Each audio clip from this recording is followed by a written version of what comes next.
অসমত আকৌ এবাৰ এনআৰচি হওক সেই কথা আমি নিবিচাৰোঁ।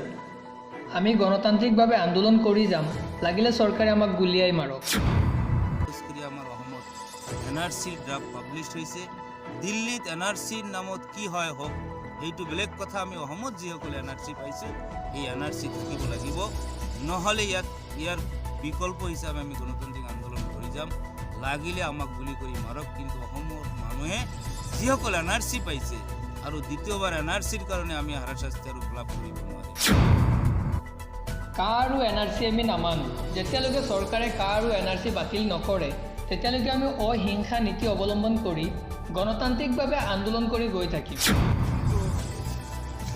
আমি গোটেই অসমত কা লৈ আৰু এনআৰচি লৈ সজাগতা মই এজন জনপ্ৰতিনিধি হিচাপে জিলা পৰিষদ মেম্বাৰ মছলাপাৰা আন্দামাৰী পাৰগাঁও আমি ৰাইজক আহ্বান কৰিছোঁ যে আমি কা আৰু এনআৰচি কেন্দ্ৰীয় চৰকাৰে যি ডিচিশ্যন লৈছে আমি নামানো। কিন্তু ইয়াৰ কাৰণে আমি অহিংসা আৰু গণতান্ত্ৰিকভাৱে আন্দোলন কৰি যাম। এই আন্দোলনত যাতে আমি কোনেও অহিংসা নীতি অৱলম্বন নকৰোঁ, তাৰ কাৰণে আমি কৈছোঁ আৰু চৰকাৰক আহ্বান কৰিছোঁ। গোটেই অসমত 4 বছৰ হ'ল ইমান মানুহ কষ্ট কৰি 60,000 কোটি টকা খৰচ কৰি আমাৰ অসমত এনআৰচিৰ ড্ৰাফ্ট পাব্লিছ হৈছে।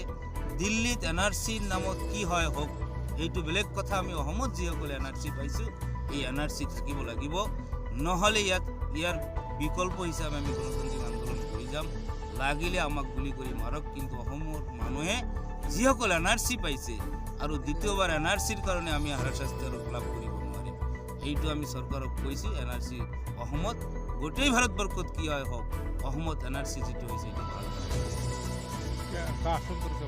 কাটো আমি নামানোই, এইটো আগতেই কৈছে স্পষ্টভাৱে। কা আমি নামানো, এইটো অসাংবিধানিক সাম্প্ৰদায়িক এটা আইন। এই আইন আমাক জাপি দিছে, এইটো আমি অসমৰ মানুহে নামানে, গোটেই ভাৰতবৰ্ষৰ মানুহে নামানে। আন্দোলন চলি আছে, আপোনালোকে গম পায়।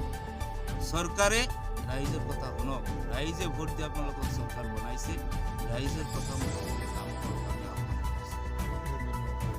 বিলাসীপাৰাৰ পৰা ফৰিজুদ্দিন আহমেদৰ ৰিপৰ্ট, SSF News 24।